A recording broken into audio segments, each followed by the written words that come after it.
Hi, my name is Debbie Clark, and I have dealt with bipolar 2 and chronic depression for the last 50 years. So if you're going through it too, I know how difficult this is to navigate. You feel lonely, you feel frustrated, you get depressed, you get anxious, and people want to understand and ask you, why you feel this way. And quite frankly, we don't know why we feel this way. We don't know why we get in those moods or the cycles. We don't know, because if we did know, we would fix it, right? So I thought that it might be a good opportunity for me to start this channel to bring together a community, for us each to listen to what other people have to say. It's sharing just like, maybe remedies that they've tried, or rituals, or, anything that would be possibly a new or different remedy that we can try. I know for me, I do incorporate some spiritual practices in my I call it my toolbox, which I will share in later videos. Just as suggestions. Anything that I will say is, not etched in stone. It's, not to be pushed on you. Some stuff you'll like, things that you don't, let it go. It's fine. But the thing is as I've gone through this journey, I don't have anyone to talk to that understands what I'm going through. And I haven't. I don't know of many people that you'll meet that would say that they have bipolar.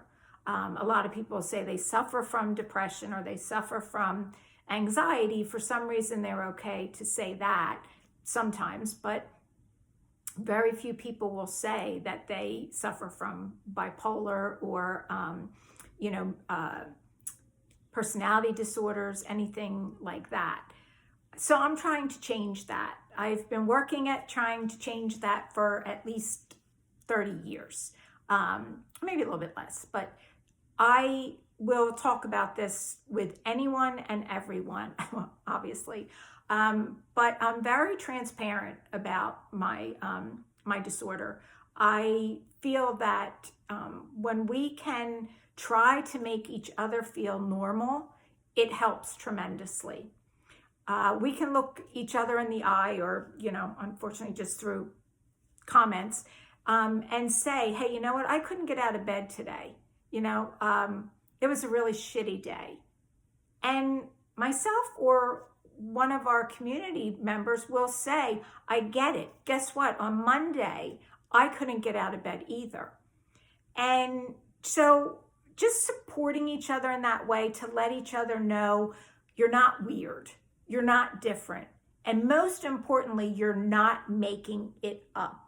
You're not making up the fact that you feel like you have the freaking flu, so you can't get out of bed. You just feel like crap, and all you're doing is beating yourself up. And I have things to mention for that too, as we go along. But it's hard to go through such impactful things in our lives, but not having an outlet or a support system. I do, however, I will say my therapist and my psychiatrist are amazing.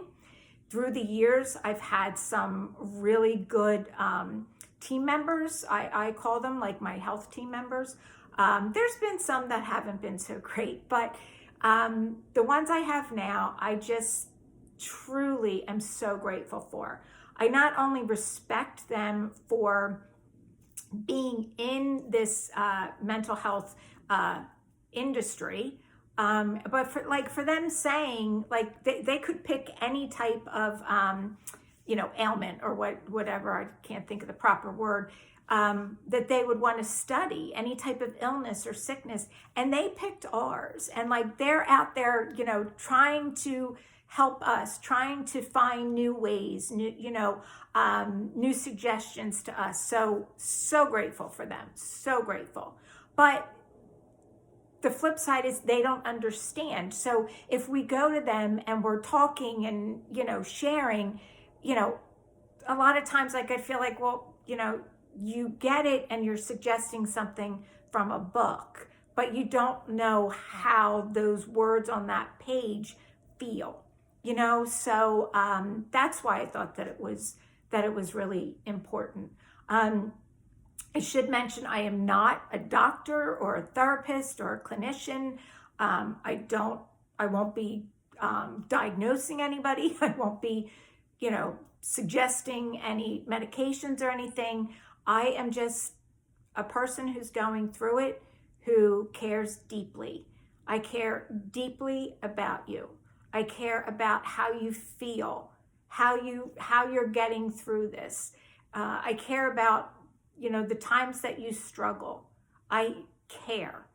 And that's why I want to do this.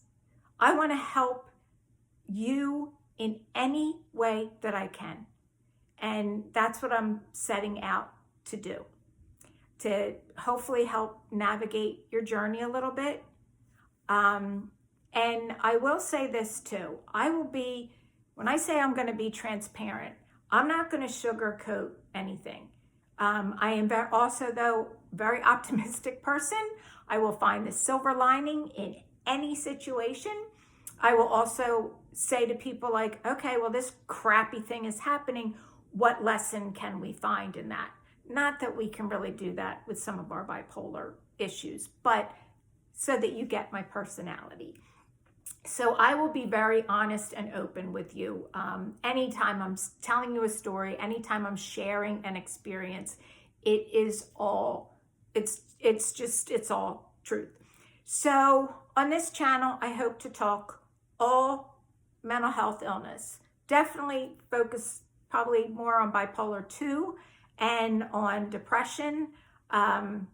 Bipolar 1 and anxiety I've gone through, and the mania. I deal more with the hypomania, but I digress. So we will talk about our diagnosis. How did it feel to be diagnosed? How does it feel now to be, know that we're diagnosed with an illness that is not curable? That is really a tough pill to swallow, I think. Speaking of pills to swallow, or suicidal thoughts that we have, or, things that we, decisions we made or actions we did during a mania stage that, how did we handle that? How did we go back to a friend and explain like that? I know physically that was me, but that wasn't me because my brain controls me and my brain wasn't working right that day. So there's a lot to talk about. So I hope that when you're here, you're going to learn something. And I don't mean so much education-wise. I want to bring in like some educational things. But primarily, I hope when you're here, you feel some comfort. I hope you feel support. I hope you feel seen. And I hope as you'll share in the comments, you'll feel heard as we all come together and can answer one another and share ideas. That's what's important to me, is you. You're what's important to me, and that we all get through this together. So I am sending you love, light, support, and strength. And until the next time.